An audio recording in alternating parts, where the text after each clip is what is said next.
Hi hello viewers, welcome back to our channel. ముందుగా ఎవరైనా మన ఛానల్ సబ్స్క్రైబ్ చేసుకోకపోతే వెంటనే సబ్స్క్రైబ్ చేసుకోండి.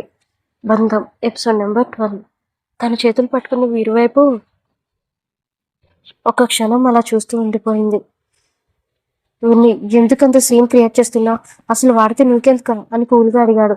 తన నుండి కూల్గా సమాధానం రావడంతో నేను సీన్ క్రియేట్ చేస్తున్నానా, ఇప్పటి వరకు నీ నుంచి నాకు క్లారిటీగా లేదు. అసలు ముక్కు పుడక నీకోసం ఎంత కష్టపడి కుట్టించుకున్నాను చూడు అని చేతికి ముక్కు మీద పెట్టి చూపిస్తుంటే అసహనంగా అనిపించి చుట్టూ చూస్తున్నాడు. కానీ తన వైపు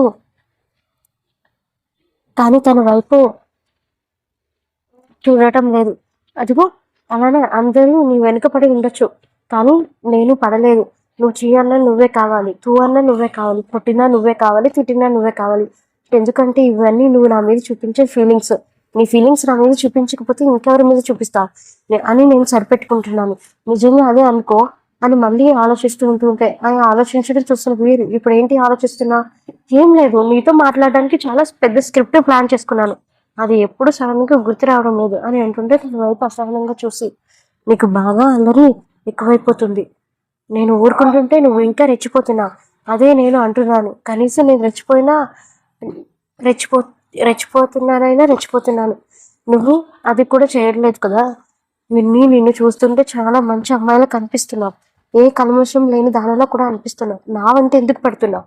కాలేజీలో ఇంతమంది ఉండగా అదే నేను అడుగుతున్నాను, కాలేజీలో ఇంతమంది ఉండగా నేను మీ వెంట ఎందుకు పడుతున్నానో అర్థం చేసుకోవా? నీది పిచ్చి కాదు, పిచ్చి ప్రేమ నీ మీద అసహనంగా అనిపించి అక్కడ నుంచి వెళ్ళిపోతున్న తన ముందుకు వచ్చి రెండు చేతులు అడ్డంగా చాపి, ముక్కుపుల్ల ఎలా ఉందో చెప్పు. తన వైపు చూసి, నీ ముక్కుపుల్ల చాలా బాగుంది, కానీ నువ్వే నాకు నచ్చలేదు. కష్టపడి నీ కోసం ఒక కుట్టించుకొని ముక్కుపుల్ల పెట్టుకుంటే నీకు అదంతా నచ్చదా? నీకన్నా ఒక క్లారిటీ ఉందా అసలు? ఇందాక సీనియర్ అన్న లవర్ అంటే కొట్టావు, పోనీ లవర్ కాదంటే కొట్టావు, అసలు ఏంటి నీ ఉద్దేశం అని అంటుంటే అది అంతే, చేది అంతే.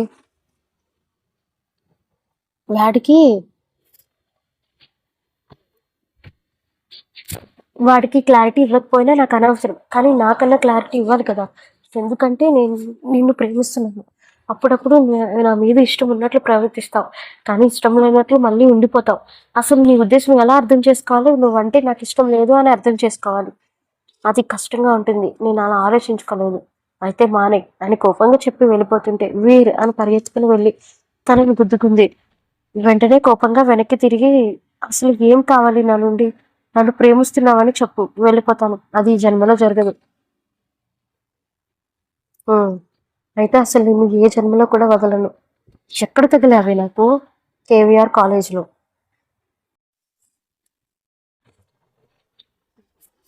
విన్ను నాకు కోపం వస్తుంది, నాకు కూడా చిరాకు వస్తుంది. వెంటనే తన నడుమును పట్టుకుని దగ్గరకు లాగి, ఏమంటావు?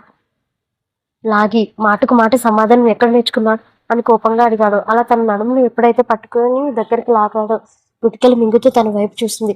టర్నింగ్ స్మైల్తో తనని చూసి వదిలేస్తుంటే వెంటనే తన కాళ్ళను పట్టుకొని విన్నీనే లీడ్ తీసుకొని అదురుతున్న తన పెదవుల్ని మునివేలతో నిలబడి వీరి పెదవులను చటుక్కుని ముద్దు పెట్టి వదిలించుకుంది. పారిపోయింది. అసలు ఏం జరిగిందో అర్థం కాలేదు వీరికి.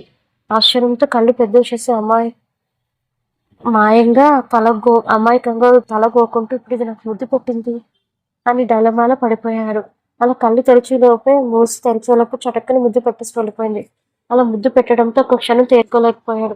ఇప్పుడు ఇది ఏం చూస్తుంది అని అయోమయంగా కళ్ళను గోక్కున్నాడు. అంటే ఇది ఇప్పుడు నిజంగా నాకు ముద్దు పెట్టిందా అని చిన్నగా పెదవులు తడుము చూసుకున్నాడు. వెంటనే కోపంగా మారిపోయింది వీరి ముఖం. ఇది మళ్ళీ నాకు కనిపించాలి, అప్పుడు చెప్తాను దాని పని. వీరుకుంటుంటే ఇంకా రెచ్చిపోతుంది అని మనసులో అనుకుంటూ అక్కడి నుంచి వెళ్ళిపోయాడు. పరిగెత్తుకొని వాష్రూమ్లోకి వెళ్ళిన విని అద్దంలో నుండి చూస్తూ, ఎలా పెట్టేసావే? అసలు వాడికి తొలి ముద్దు ఎంత ఫ్యాసినేట్గా ఉండాలి, అలాంటిది ముద్దు వరకు వెళ్ళిపోయింది అని మొదటి ముద్దుని అలా పెట్టినందుకు చాలా ఫీల్ అయింది పాప. వెంటనే సిగ్గు ముంచుకొచ్చింది. ఆ రోజంతా తొలి మొత్తం మధురంలో ఉండిపోయింది. ఆ రోజు క్లాసులు కూడా అలా ఆలోచిస్తూనే ఉంటుంటే తన క్లాసులోకి సర్కులర్ నోటీస్ వచ్చింది. ఏంటిది? సర్కులర్ అని అందరూ ఆతృతతో చూస్తుంటే పిక్నిక్ పేరుతో అందరినీ టూర్ తీసుకుని వెళ్తున్నారని అనౌన్స్ చేశారు అక్కడ ఉన్న లెక్చరర్. వెంటనే తన ఫ్రెండ్ అయిన స్నేహ మాట్లాడుతూ యాహూ పిక్నిక్ అంటేనే కదుపుతుంది వినీని. వెంటనే తేరుకొని తన వైపు చూస్తుంది. ఇప్పుడు మన క్లాస్ ఒక్క సర్కిలర్ వచ్చింది, గమనించావా అని అనడంతో అవునా అని మళ్ళీ ముభావంగా మారిపోయింది ఉంటుంది. అవునా అని అంటే అలా అంటావేంటే, పిక్నిక్ తీసుకొని వెళ్తానంట అని అనడంతో ఇప్పుడు నాకు అంత ఇంట్రెస్ట్ లేదు అని ఏటో ఆలోచిస్తూ చెప్పింది విన్ని. వెంటనే తన చెవిలో వీరు కూడా ఈ పిక్నిక్కి వస్తాడు అని అనడంతో తన వైపు చూసి నిజంగానా అని తేరుకొని అంది మెరుపు కళ్ళతో. "ఉమ్, నిజంగా నిజం. అందరూ ఈ పిక్నిక్లో పార్టిసిపేట్ చేయాలి, లేదంటే ఇంటర్నల్ మార్క్స్ కట్ చేస్తారు కూడా. తర్వాత నీ ఇష్టం. వీరు కూడా ఖచ్చితంగా వస్తాడని నాకు నమ్మకం ఉంది అని అనడంతో నీ నమ్మకం కానీ వస్తాడో రాడో ఇంకా కన్ఫర్మ్ తెలియదు కదా, దానికి ఒకరున్నారు కదా అని ఇద్దరు ఒకరినొకరు ఒకరు చూసుకొని అనుకుంటూ ఏదో ఐడియా వచ్చిన దానిలాగా సురేష్ అని స్నేహ విన్ని ఒకేసారి అన్నారు. దాంతో నవ్వుకొని సురేష్ అని అడిగితే ఖచ్చితంగా వస్తాడో లేదో తెలుస్తుంది కదా అని అనడంతో వెంటనే ఆ పని ఇంప్లిమెంట్ చేయాలని వెళ్ళి క్లాసులకి చెప్తున్నా కింద నుండి సురేష్ ఫోన్ నెంబర్కి మెసేజ్ చేసింది విన్ని. అప్పుడే క్లాస్ చెప్తే లెక్చరర్ చూడటంతో వినమరా ఏం చేస్తున్నావు వినిపించింది లెక్చరర్ వాయిస్. దాంతో గతుకుమని చూసింది విన్ని అతని వైపు. స్నేహ కూడా కంగారుగా చూసింది విన్ని వైపు. ఎందుకంటే చాలా స్ట్రిక్ట్ ఆయన. ఏ చిన్న తప్పు చేసినా పెద్ద పనిష్మెంట్లు ఇస్తారు అని మనసులో అనుకొని కంగారుగా ఇప్పుడు ఏం చేద్దాం అని విన్ని అడుగుతుంటే నా దగ్గర ఏ ఐడియా లేదు అని చిన్నగా సైగ చేసింది. ప్రసాదంగా అనిపించి వెంటనే లెక్చరర్ వైపు చూసింది. నువ్వు నా క్లాస్ వినలేనందువలన నువ్వు గ్రౌండ్ చుట్టూ 3 రౌండ్లు వేసినా అని కోపంతో సోడాబుడ్డి కళ్ళద్దాలు లెక్చరర్ పాపం ఏడుపు ముఖం వేసుకొని చూసింది. దాదాపు కాలేజ్ పెద్దదిగా కావడంతో 2 చుట్టుకొని రావాలి. ఎంబీఏ బీటెక్ క్యాంపస్ అని తలుచుకోవడంతోనే అదే ఆ గ్రౌండ్ ఊహించుకునేసరికి కళ్ళు తిరిగినంత పడైంది. సార్ అని బేలగా అడుగుతున్నా సరే నో మోర్ డిస్కషన్స్ నెంబరా, నువ్వు ఇంకా లేట్ చేస్తే ఖచ్చితంగా ఇంకో 4 రౌండ్స్ ఇస్తాను అని అనడంతో వద్దు అని కంగారుగా క్లాస్లో నుండి బయటకు వెళ్ళి కాలేజ్ గ్రౌండ్లో పరిగెడుతుంది. విన్నీ ఎంబీఏ కాలేజ్ ప్లే గ్రౌండ్ కూడా దాటడంతో అప్రయత్నంగా వీర్ ప్లే గ్రౌండ్ వైపు చూశాడు. విన్నీ పరిగెత్తుతూ కనిపించింది వీరికి. అప్రయత్నంగా కనుబొమ్మలు ముడుచుకున్నాయి. ఇదేంటి క్యాంపస్లో పరిగెడుతుంది అని మనసులో అనుకున్నాడు. మీలో కొంతమంది డౌట్ రావచ్చు, ఎంబీఏ క్యాంపస్ బీటెక్ క్యాంపస్కి పడదు అని. కానీ పనిష్మెంట్స్లో అలాంటివి ఏమి ఉండవు. అలా గ్రౌండ్ నుండి పరిగెడుతున్న విన్నీని చూసి కనుబొమ్మలు ముడిచాడు వీర్. ఇదేంటి గ్రౌండ్ ఇలా పరిగెడుతుంది అని మనసులో అనుకుని తన ముఖం వైపు చూస్తే అప్పటికే ఆయాసంతో రుబ్బుతూ ఉంది. వెంటనే తనని అలా చూడలేక కష్టంగా చూపుని ఎదురుగా ఉన్న లెక్చరర్ వైపు చూపుని మరల్చాడు. కానీ ఎందుకు మనసు ఊరుకోలేక ప్రయత్నంగా కిటికీలను చూస్తూ ఉండిపోయాడు. అప్పుడే పక్కనే ఉన్న సురేష్ని చూస్తే ఏంట్రా సిస్టర్లా ఉంది అని అనడంతో లా కాదు సిస్టర్నే. తను ఏంటి అలా పరిగెడుతుంది, నాకేం తెలుసు, ఇక్కడే ఉన్నాను కదా, అది ఎందుకు పరిగెడుతుందో. పాపం ఆయాసం వస్తున్నట్టుంది. చిన్నగా తల ఊపి ఏమో తనకి ఎవరైనా పనిష్మెంట్ ఇచ్చి ఉండొచ్చు. అలా మాట్లాడడం బదులు వెళ్ళి ఆపచ్చు కదరా అని వేడుకలుగా అంటున్న సురేష్ వైపు ఎర్రగా చూశాడు. నువ్వు ఎలా చూసినా సరే నేను ఇలానే మాట్లాడుతాను. ఒకసారి తన దగ్గరికి వెళ్ళి మాట్లాడు, ఏంటో విషయం కనుక్కో కదా, దానికి హెల్ప్ చేయి. ఇది నా ప్రాబ్లం కాదు, దాని ప్రాబ్లంలోనే నేనెందుకు ఇన్వాల్వ్ అవుతాను అని చెప్పి లెక్చరర్ చెప్పింది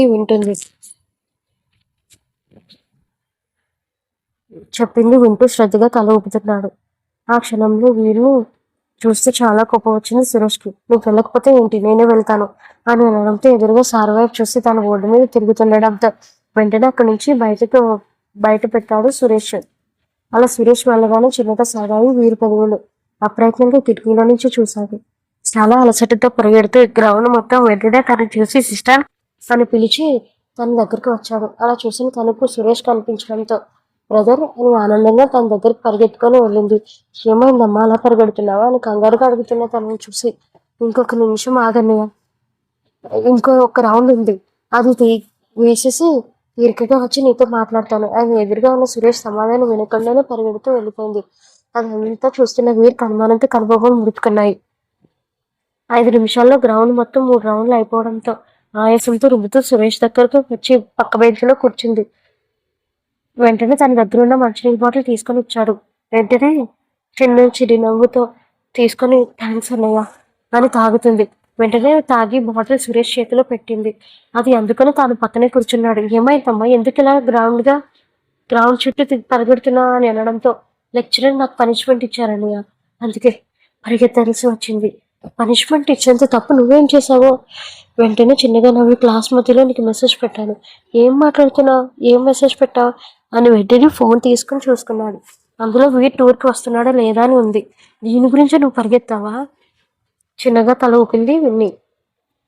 ఈ విషయం తర్వాత అన్నా చెప్పొచ్చు కదరా, ఇప్పుడే ఎందుకు పెట్టాలి? అనవసరంగా చూడు ఎంత అలసిపోయావో. వీరి విషయంలో ఏ చిన్న హోప్ వదలను అన్నా. ఇంతకీ టూర్ వస్తున్నాడు కదా వీర్ అని అడుగుతున్న తనను చూసి ఏం చెప్పాలో తెలియలేదు. ఏంటన్నయ్య, ఎందుకు అంత సైలెంట్గా ఉన్నావు? నేను అడిగిన ప్రశ్నకు సమాధానం చెప్పు అని అనడంతో అది నాకు కూడా క్లారిటీగా తెలియదురా, అదంతా వీరి విషయం. అప్పటికి ఇప్పటికీ వచ్చి ఏ టూర్కి రాలేదు అని అనడంతో ఏంటి అని కనుగుడ్లు పొడుచుకొని వచ్చి అంది. నిజంగా అతను ఎప్పుడు టూర్కి రాలేదా? తనతో పాటు నేను కూడా వెళ్ళలేదు అని అనడంతో డీలా పడిపోయింది విన్ని. అదంతా చాటు నుండి ఒక చెట్టు దగ్గర నిల్చొని విన్నాడు వీర్. అదంతా దూరం నుండి వింటున్న వీర్ అప్రయత్నంగా చూశాడు. అప్పటికే చాలా అలసిపోయి కనిపించింది. వెంటనే అతని ఉండలేక వెళ్ళిపోయాడు అక్కడి నుండి. అసలు సురేష్ వెళ్ళిన వెంటనే తాను కూడా వెనకనే వెళ్ళాడు. క్లాస్ చెప్తున్న లెక్చరర్ చూడకుండా. ఇప్పుడు క్లాస్ మిస్ అవ్వని వీర్కు ఈరోజు సురేష్ వెనుక వెళ్ళడం కొంత ఆశ్చర్యంగా అనిపించింది తోటి స్నేహితులు. పక్కనే సురేష్ అలా చెప్పడంతో ముభావంగా వెనక్కి తిరిగి వెళ్ళిపోయింది. తనను అలా చూస్తుంటే నిజంగా గుండె తరుక్కుపోయింది నట్టుగా అనిపించింది. వీర్ ప్రేమ కోసం ఎందుకు ఇంతలా తప్పించిపోతుందో అర్థం కాలేదు ఆ క్షణం సురేష్కి. తనకి ఇక్కడ ఉండటం ఇష్టం లేక వెంటనే ఇంటికి వెళ్ళిపోయాడు వీర్. కన్ను మూసి తెరిచిన విన్నీ రూపమే గుర్తుకు వస్తుంది. బెడ్ మీద పడుకొని విన్నీ కోసమే ఆలోచిస్తున్నాడు. నేను ఎంతో మంది అమ్మాయిలను చూశాను, కానీ నువ్వు ఎందుకు నన్ను కోరుకోవాలి అనుకుంటున్నావు? నిజంగా నీది ట్రూ లవ్నా అని మనసులో అనుకున్నాడు.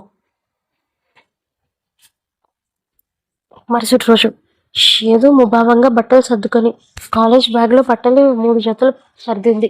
తన బాధను అర్థం చేసుకున్న స్నేహ కూడా ఏం మాట్లాడలేదు. ఊరికే ఎందుకు అంతలా బాధపడుతున్నావు? వీరిని మిస్ అవుతున్నావా? చాలా మిస్ అవుతున్నాను. 3 రోజులు తనని చూడకుండా ఉండడం నా వల్ల కాదేమో. పోనీ మానేద్దామంటే ఇప్పటికే నేమ్స్ ఇచ్చేసాము. నేమ్స్ ఇచ్చి వెళ్ళకపోతే ఖచ్చితంగా ఇంటర్నల్ మార్క్స్ని కట్ చేస్తారు. ఏం చేయాలో అర్థం కావడం లేదు. నీతో మాట్లాడుతున్నప్పుడు ఎప్పుడు అల్లరిగా నవ్వుతూ ఉండే నీ కంట్లో కన్నీరు నేను చూడలేను అని తన కళ్ళ నీరు తుడిచింది. నా కన్నీళ్లు మాత్రమే నీకు కనిపిస్తున్నాయి, కానీ నా బాధ నీకు వినిపించడం లేదు. ప్రేమించాను, కానీ నా ప్రేమ తన మనసుని ఎందుకు తాకడం లేదు అర్థం కావడం లేదు. నా వైపు నుండి నేను చాలా సిన్సియర్గా ప్రయత్నించాను. ఇలా బాధపడితే ఏది వెనక్కి తిరిగి రాదు. నీ వైపు నుండి నువ్వు చాలా సిన్సియర్గా ఉన్నావు అని నాకు తెలుసు. ఖచ్చితంగా వీరు నీవాడు అవుతాడు. నీ ప్రేమే కానీ నిజమైందైతే ఖచ్చితంగా ఆ దేవుడే మిమ్మల్ని కలుపుతాడు. దీని గురించి ఆలోచించకుండా అని తన చేతులు పట్టుకొని హాస్టల్ వార్డుని చెప్పి బస్ రావడంతో వెళ్ళి కూర్చున్నాడు. అలా వెళుతుంది, కానీ తన మనసులో లేదు. ఎప్పుడు ఎవరి కోసం ఏడవని విని మొట్టమొదటిసారిగా తన కళ్ళల్లో కన్నీరు ఊరుతుంది. కాలేజ్ బస్సులో అందరూ ఆటలు పాటలతో ఎంజాయ్ చేస్తున్నారు, ఒక విన్నీ తప్ప. హే విన్నీ, కమాన్ డాన్స్ అని అంటున్నా ఇంట్రెస్ట్ లేదని తప్పించుకుంది. కాలేజీ బస్ ఎత్తైన కొండల మీద ఆగితే ఒక్కొక్కరు దిగారు. చాలా చాలా బాగుంది కదా అని అనుకుంటుంటే అప్పుడే తన వెనక్కి ఎవరో బస్సు కూడా రావడం చూశారు. అందులో MBA స్టూడెంట్స్ ఉన్నారు. వీళ్ళు కూడా ఈరోజు పిక్నిక్ అరేంజ్ చేశారా అని అనడంతో పక్కనున్న ఒక అమ్మాయి మాట్లాడుతూ, అవును, ఈరోజు వాళ్ళకి కూడా మనతో పాటు, పోనీలే మన ఇద్దరు క్యాంపస్ ఎలానో పడదు, వాళ్ళు వాళ్ళతోనే, మనతోనే, మనం మాత్రం వాళ్ళ జోలికి పోకూడదు, ముందుగానే చెప్తున్నాను గాయస్ అని అనడంతో చిన్నగా తల ఊపారు వాళ్ళందరూ. అప్రయత్నంగా MBA బస్సు వైపు చూసింది. ఒక్కొక్కరు దిగుతున్నారు. ఎంతమందిని చూసినా ఒక చిన్న హోప్ అంటూ ఉంటుంది కదా, అందులో వీరు ఏమైనా దిగుతాడేమోనని. కానీ ఎంతసేపటికి వీరు దిగకపోవడంతో ఇంకా రాలేదని బలంగా ఫిక్స్ అయిపోయి అటు తిరిగింది. విన్ని ఊహలను తారుమారు చేస్తూ సురేష్ ముందు దిగాడు.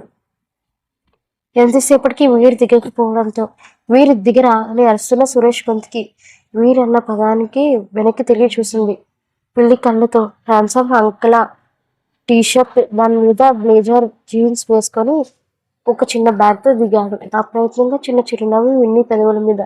వెంటనే అక్కడ ఎంత మందిలో ఉన్నారో కూడా చూడకుండా వీరు వెళ్ళి హక్ చేసుకుంది. అది చూసిన అందరూ షాక్ తో ఉండిపోయారు.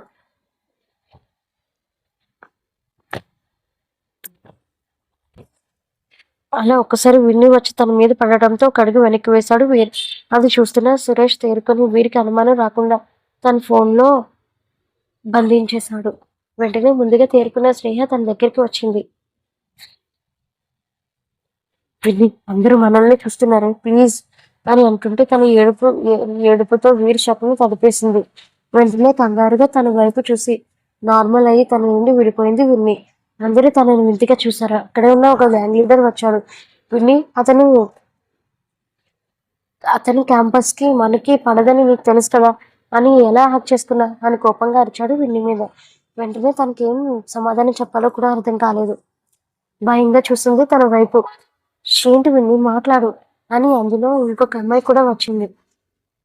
అందరిలోని తలదించుకొని ఏం చెప్పాలో అర్థం కాక తన అంతకంటే వాళ్ళ మాటలు ఏం పట్టించుకోకుండా వీర్ టూర్కి వచ్చాడని ఎంతో సంతోషంగా అనుకుంటే మనసులో వెంటనే ఎంబీఏ గ్యాంగ్ లీడర్ తేరుకొని అమ్మాయి ఎందుకు నిన్ను హక్ చేసుకుంది అని కొంచెం కోపంగా అడిగాడు.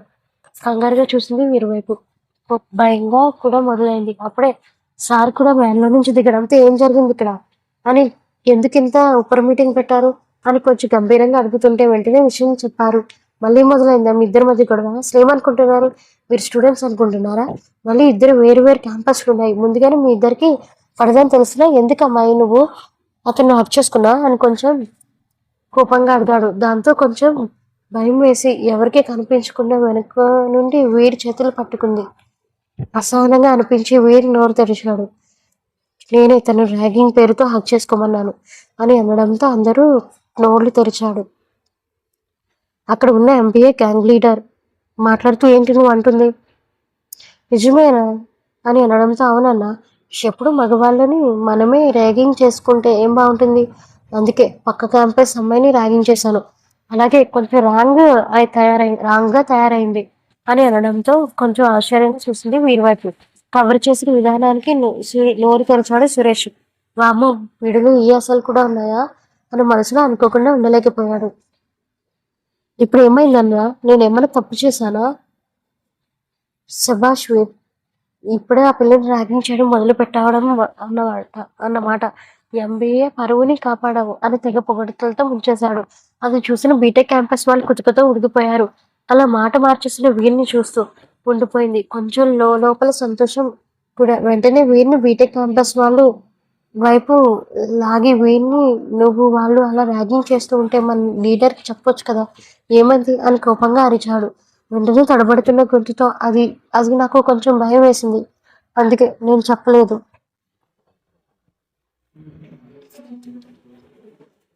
అని అనడంతో వాళ్ళు కూడా ఏం మాట్లాడలేకపోయారు. కోపం, అసహనం మీ పని తర్వాత చూస్తాం రా అని చెప్పి వెళ్ళిపోయారు. ఈవిల్ స్మైల్తో వెంటనే అక్కడ గుడారాలు ఏర్పాటు చేసుకున్నారు. ఒక మూలన ఎంబీఏ క్యాంపస్ వాళ్ళు, ఒక మూలన బీటెక్. అప్పుడే అందరినీ లెక్చరర్ పిలిచారు. ఉత్తరం వైపు పులులు సింహాలు కూడా తిరుగుతాయని, టాక్ ఎవరు వెళ్ళొద్దు అని స్ట్రిక్ట్ ఆర్డర్ చేయడంతో అలాగే అని చెప్పి ఎవరు గుడారాల్లోకి వాళ్ళు వెళ్ళిపోయారు. ఆ రోజు సాయంత్రం కావడంతో వెంటనే అందరూ పడుకున్న తర్వాత మెల్లగా లేచి వేరు చేసుకున్న గుడారం దగ్గరికి పిల్లిలా వెళ్ళింది విన్ని. అప్పుడే అలా వెళ్ళడం విన్ని స్నేహితురాలిలో ఒకరు చూశారు. ఎవరు చూడకుండానే విన్ని టెంట్ లోపలికి దూరింది. అప్పుడే తన ల్యాప్టాప్ లో వర్క్ చేసుకుంటూ పడకకు ఉపక్రమిస్తుండగా ఏదో చప్పుడు వినిపించేసరికి పక్కకు తిరిగి చూసిన తనకి దుప్పటి కప్పుకొని ముఖంలో ముఖం పెట్టి హాయ్ అని నవ్వుతూ అంది. వెంటనే తడుచుకుని పక్కనే ఉన్న సురేష్ మీద పడ్డాడు వీరు. ఇద్దరు పడుకుంటారు కాబట్టి సురేష్ పక్కనే ఉన్న వీరు ఒక్కసారిగా తన అలా మీద ఏం లేచి కూర్చున్నాడు. వీరు అలా ఉలిక్కి పడటంతో కొంచెం భయంగా అనిపించి వెనక్కి జనికింది. ఏంటి మమ్మ, ఇప్పుడు కూడా నేను ప్రశాంతంగా పడుకుని అని అంటున్నా తనను చూసి ఎదురుగా ఉన్న విన్ని చూశాడు. అంతే, షాక్తో బిగిసిపోయాడు. అదేమీ గమనించలేని విన్ని హాయ్ అన్నయ్య అని వెర్రిగా నవ్వి అంది. పిల్లమ్మ నువ్వా అని అనడంతో చిన్నగా తల ఊపి అవును అన్నట్లు అనడంతో పక్కనే ఉన్న వీర్ విన్ని వైపు కోపంగా చూశాడు. ఏమంటారు, రావడానికి వేరే టైం లేదా? అది కూడా ఇంత నైట్ టైంలో రావాలా? నువ్వు అసలు మనిషి వాళ్ళకి దయ్యాను అని కోపంగా అరిచాడు తన మీద. అన్నయ్య అని వేలేగా ఉంది. సురేష్ వైపు చూస్తే సురేష్ తన మీద జాలిపడి బావా అని పక్కనే ఉన్న విని చూతాడు. నీ సొంత చెల్లి ఉండి ఉంటే ఇన్నిసార్లు కూడా నువ్వు నిన్ను అన్నయ్య అని పిలిచేది కాదురా. నువ్వు పనికి మాలిన సెంటిమెంట్స్ కి కరిగిపోయి నన్ను గూపుతున్నావు చ అని కోపంగా అని తన చేతులు పట్టుకొని లేచి బయటకు తీసుకుని వెళ్ళిపోయాడు. అప్పుడే తనని ఫాలో చేస్తున్న ఒక అమ్మాయి వచ్చింది. ఒక్కసారిగా గుడారం జిప్పు తీసి చూసిన తనకి నక్కిన అమ్మాయి ఇంకొక గుడారం దగ్గర తొంగి చూస్తున్న ఒక అమ్మాయి కనిపించింది. మనసులో అనుకొని కోపంగా విన్ని వైపు చూశాడు. విన్ని మాత్రం అదేం పట్టించుకోకుండా వీరి గుండెల మీద ముగ్గేస్తుంది. అది చూసిన కోపంగా ఏమంటారు, ఇంత టెన్షన్లో కూడా నీకు రొమాన్స్ ఏంటి అని కోపంగా అరిచాడు. టెన్షనా? టెన్షన్ దేనికి? కొడితే మళ్ళీ మూతి పళ్ళు రాలుతాయి. టెన్షన్ దేనికంట? నువ్వు వస్తున్నప్పుడు క్లాస్మేట్ ఒక అమ్మాయి వచ్చింది, నా టెంట్ వైపే చూస్తుంది. అవునా అని అనుకుంటూ చిన్నగా జిప్ ఓపెన్ చేసి ఒక కంటితో చూసింది. ఒక గుడారం దగ్గర దాక్కుని నక్కి నక్కి చూస్తూ కనిపించింది ఆ అమ్మాయి. మళ్ళీ దొరికిపోయానా అని ఏడుపు ముఖంతో వీరి వైపు చూసి అంది. గుడారం దగ్గర ఉన్న ఒక అమ్మాయి డౌట్ లేదు, విన్ని కావాలని టెంట్లోకి వెళ్ళినట్టుంది. ఇంతకీ ఆ అబ్బాయి ఎవరై ఉంటారు? నాకు ఎంబీఏ క్యాంపస్లో అంటే పెద్దగా ఎవరూ తెలియదు కదా అని మనసులో అనుకొని వెంటనే తన గ్యాంగ్ లీడర్కి చెప్పడానికి వెళ్ళింది. అప్పుడే గ్యాంగ్ లీడర్ కూడా పక్కకి ఉపక్రమిస్తుంటే వెంటనే బాస్ బాస్ అని దగ్గరికి వెళ్ళింది. వెంటనే ఎవరు అన్నట్టు చూశాడు. BTech gang leader.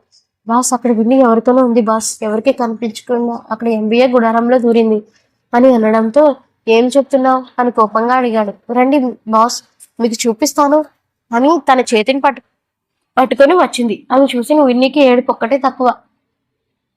ఇప్పుడు ఎలా ఆ దొంగ మొహం తీసుకుని వచ్చేసింది. ఆ అన్న చూస్తే ఖచ్చితంగా నన్ను తిడతాడు అని ఏడుపు ముఖంతో తన వైపు చూసింది. నువ్వు ఎలా చూసినా సరే ఈ రోజు మాత్రం నేను తగ్గను. అసలు అస్తమాను నేను కాపాడుకోవడమే నా పని అయిపోయింది.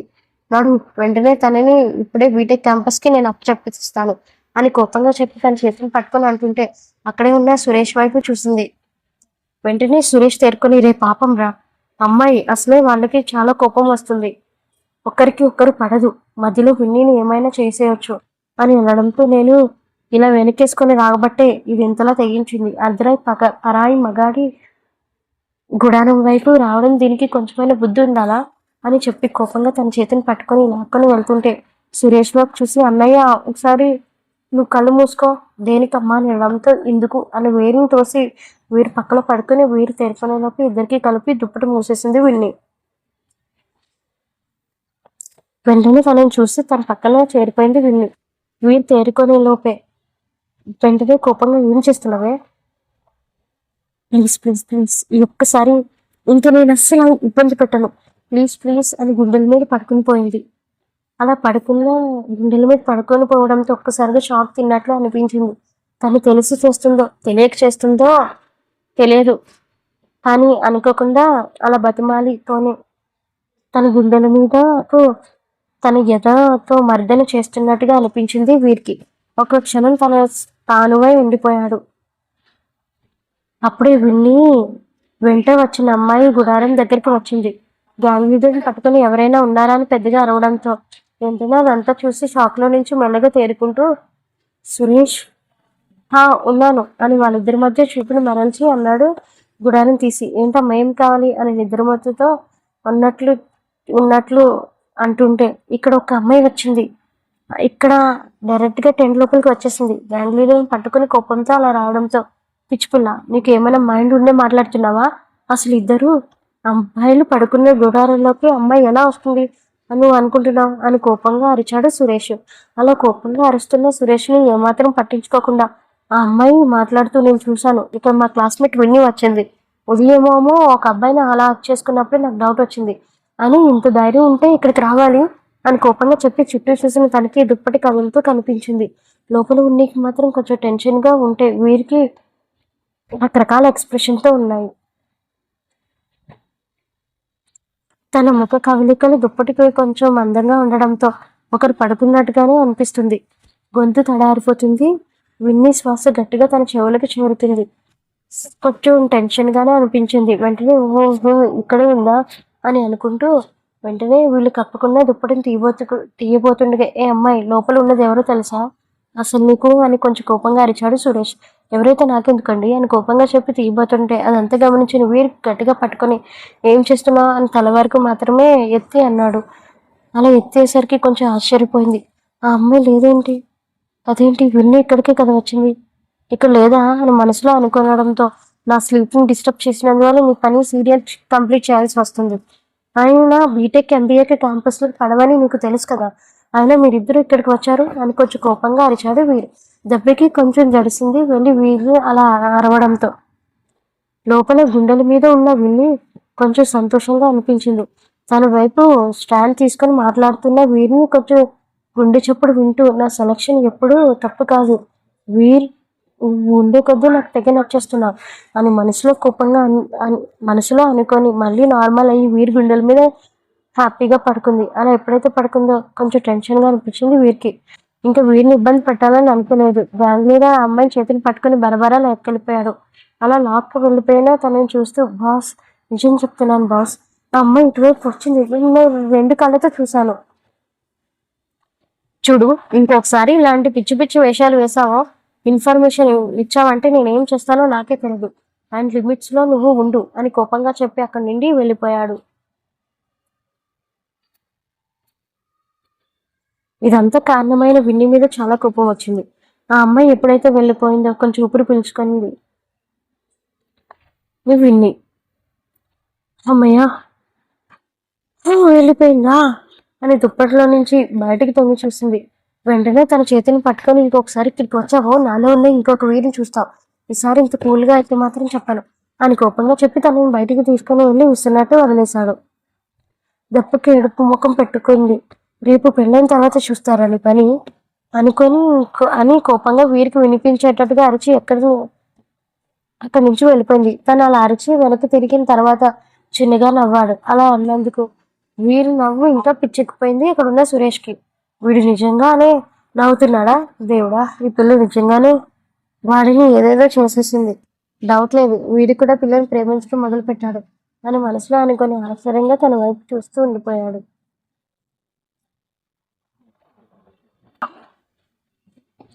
ఏంటి నా వైపు చూస్తున్నా, పడుకోవాలని లేదా అని కోపంగా చెప్పి విని నుండి షర్ట్ సువాసన రావడంతో గాఢంగా ఒక శ్వాస పీల్చుకొని అక్కడే తను ముందుగా వేసుకొని ఉన్న బెడ్ మీద పడుకున్నాడు.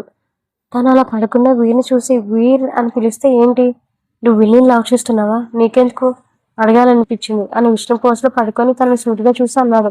ఇప్పటి వరకు ఏ అమ్మాయిని నీ దగ్గరికి రానివ్వవు, అసలు పెళ్లి ప్రేమ అంటేనే పడదు, అలాంటిది నువ్వు ఫస్ట్ టైం ఎందుకు పిక్నిక్కి వరకు వచ్చావు, పోనీ అది నీ ఇష్టం, నేను ఇన్వాల్వ్ అవ్వను, కానీ తనతోనే ఇంతలో ఎందుకు మాట్లాడుతున్నావు, కనీసం నీకంటూ ఒక ఐడియా ఉందా అడగలేక అడుగుతున్నా తనని చూసి. ఇప్పుడు నీకెందుకు, ముందు మోసుకొని పడుకో అని చెప్పి అటువైపు తిరిగాడు వీర్. నిజంగానే తనకంటూ ఒక క్లారిటీ లేదు.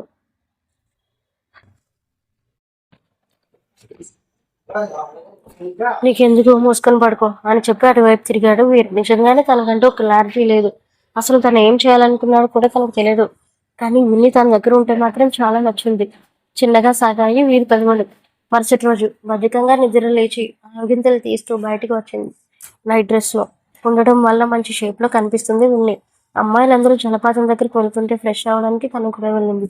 ముందుగానే అనుకున్న ప్లాన్ ప్రకారం వాళ్ళందరూ ట్రెడిషనల్ డ్రెస్లో ఉండాలని స్ట్రిక్ట్ ఆర్డర్ పాస్ చేయడంతో వెంటనే తెచ్చుకున్న లంగావణిలు జలపాతం దగ్గరికి వెళ్ళి ఫ్రెష్ అయ్యి వచ్చి వాళ్ళ గుడారాల్లో బట్టలు మార్చుకున్నారు. లైట్ గ్రీన్ కలర్ లంగా, మెరూన్ కలర్ జాకెట్ ఎంతో ముద్దుగా ఉంది విన్ని. ఒక్క క్షణం తనని చూస్తూ ఉండిపోయింది అక్కడ ఉన్న స్నేహ. ఏమైంది బాగాలేదా అని అడుగుతున్నా తనని చూసి నువ్వు ఎంత అందంగా ఉన్నావో నేను చెప్పలేను, కానీ కానీ ఇలా చూస్తాడంటే ఖచ్చితంగా తన మనసులోని మాట చెప్పేస్తాడేమో. నీకు అలా అనిపిస్తుందా, వాడో పెద్ద తిక్కులోడు, అసలు నా మనసులో ఏముందో అంత ఓపెన్గా చెప్పినా సరే అర్థం చేసుకోలేని మౌనముని. అర్థమేముందిలే, అసలు వాడికి ఇంట్రెస్ట్ లేదు, కానీ వాడే కావాలని ఎంతలా తాపత్రయపడుతున్నానో అర్థం చేసుకుంటే చాలు అని నిట్టూర్పు విడిచి తన పొడవాటి కురులను దులుపుకోవడానికి గుడారం బయటకు వచ్చింది. ప్రకృతిలో ఎంజాయ్ చేస్తున్న బాయ్స్ అప్పుడే అప్రయత్నంగా విన్ని వైపు చూశారు. అప్పుడే ఎంబీఏ వాళ్ళు కూడా ట్రెడిషనల్గా రెడీ అవ్వడంతో బయటికి బాయ్స్ అందరూ వచ్చారు. కొంతమంది విన్నీ వైపు చూస్తే ఉండిపోయారు. అబ్బా ఎంత అందంగా ఉందిరా, అసలు ఆ పిల్ల నిజంగా ప్రకృతి ఒడిలో పుట్టిన మన దేవతలా లేదు అని పక్కనే తన మీద కాంప్లిమెంట్ ఇస్తుంటే అప్రయత్నంగా వాళ్ళ వెనకే ఉన్న వీరు చెవిలో పడింది. ఎవరు అని చూసిన తనకి ఎదురుగా నడుము వంపులతో తిరిగి ఒక పక్కగా చుట్టూ వేసుకుని దులుపుకుంటున్న విన్ని కనిపించడంతో ఒక్క క్షణం తనని చూస్తూ ఉండిపోయాడు. వాళ్ళ మాటలు మాట్లాడుకుంటుంటే ఏం మాట్లాడుకుంటున్నారో శ్రద్ధగా ఉంటున్నాడు వీరు. నిజంగా రా, ఆ అమ్మాయి చాలా బాగుంది. పొరపాటున బీటెక్ క్యాంపస్ లో వచ్చింది కానీ లేదంటే ఎంబీఏ క్యాంపస్ లో తను కానీ జాయిన్ అయితే ఖచ్చితంగా తనకి నేను ప్రపోజ్ చేసేవాడిని. కానీ ఏం చేస్తాం, మై బ్యాడ్ లక్ అని ఆ అబ్బాయి అన్నాడు. ఆ మాటలు విన్న వీరు కోపంతో చేతులు బిగించాడు. తను కూడా పైజామాలో రెడీ అవ్వడం హ్యాండ్సమ్ గానే ఉన్నాడు.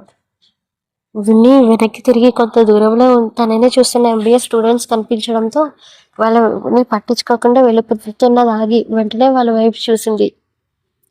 ముందున్న వాళ్ళు పట్టించుకోకుండా వీరు కనిపించడంతో ఆ క్షణం అలా చూస్తూ ఉండిపోయింది. అందంగా ఉన్నాడు, అంతా దూరం నుండి కూడా కనిపించిన సరే ఎంతో హుందాగా ఉన్న తనని చూస్తూ ఉండిపోయింది.